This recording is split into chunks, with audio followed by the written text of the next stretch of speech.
I never thought heartbreak would have a smell, until the scent of cinnamon pancakes, the kind my wife used to make on lazy Sunday mornings, drifted in from the kitchen, now filled with strangers.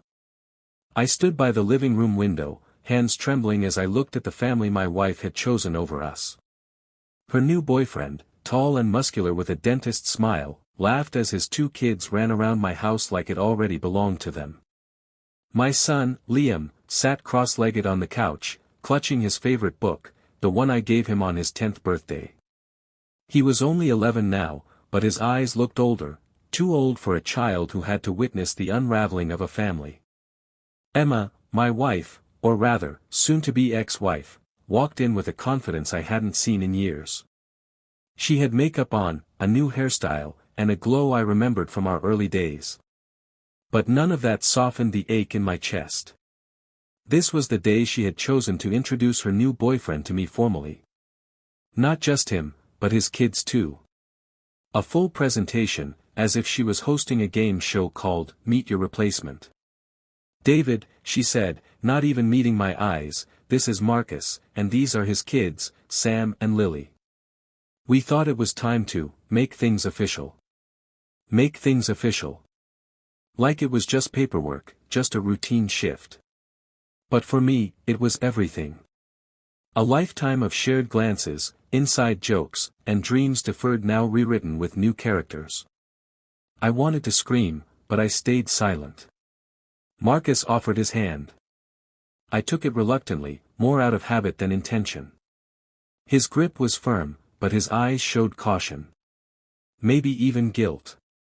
He knew. They always know. Nice to meet you, he said. I nodded, unable to trust my voice. Emma went on about co-parenting and blended families, using all the therapy-approved jargon she'd picked up since our split. Liam remained quiet, and I couldn't blame him. How could he process this? His mother, now someone else's partner. His home, now a shared space. Then, just as the tension thickened to a suffocating weight, Liam stood up. He walked over to his mom, looked up at her with those wise beyond their years eyes, and said, "Mom, can I ask you something?" Emma smiled nervously. "Of course, sweetheart. Did you stop loving Dad because he wasn't good enough, or because you stopped seeing all the ways he loved you?" The room went silent. Marcus shifted awkwardly. His kids looked confused. Emma blinked, stunned. "Liam, that's not." But he wasn't done. Because I still remember how he made breakfast every Saturday even when he was tired. And how he helped you study for your nursing boards even though he worked late shifts. I remember the time you cried when Grandma died, and he held you all night. So I guess I'm just wondering, did all that stop mattering? My heart ached for him. I wanted to run to him, hug him, tell him he didn't have to carry this weight. But I also knew this moment was his. Emma's face crumpled, a crack appearing in her well-put-together mask. She opened her mouth but found no words. Liam turned to Marcus and his kids. "You're probably really nice. And it's not your fault. But this isn't just a new chapter for my mom, it's the end of one for me. And I don't think I'm ready to close that book." He walked over to me and grabbed my hand. "Can we go now, Dad?" I nodded, eyes burning. We walked out the door, leaving behind the smell of cinnamon and the hollow echoes of a family redrawn. In the weeks that followed, Liam and I found a new rhythm. Mornings became sacred. We built Lego cities, had movie nights with too much popcorn, and laughed more than we cried. Slowly, the pain faded into something more manageable, a scar instead of an open wound. One evening, as we sat watching the sun set from our tiny apartment balcony, Liam turned to me and said, "Dad, you don't have to be perfect. You just have to keep showing up.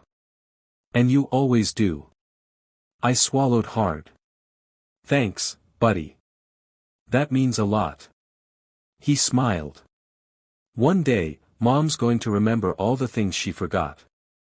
And when she does, I hope she knows you never stopped loving her. Even when she stopped noticing."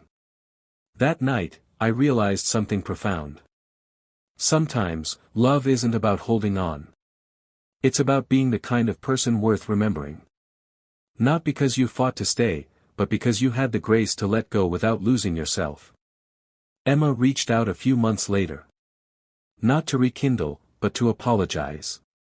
She said Liam's words haunted her, in the best way. That they made her question everything, made her realize she traded warmth for excitement, history for novelty. We never got back together. But we did find peace. A co-parenting relationship built not on blame, but mutual respect. And Liam? He grew up knowing that love doesn't always end with fireworks or betrayal. Sometimes, it ends quietly, with a child's voice reminding two broken adults what truly matters. Kindness. Presence. And the courage to speak the truth, even when your voice trembles. That's the story I carry now. Not of a broken marriage, but of a boy who saved two hearts with a few honest words. And every time I smell cinnamon pancakes, I smile. Not with pain, but with gratitude. Because even endings can be beautiful, if we listen close enough to the heartbeats between the lines.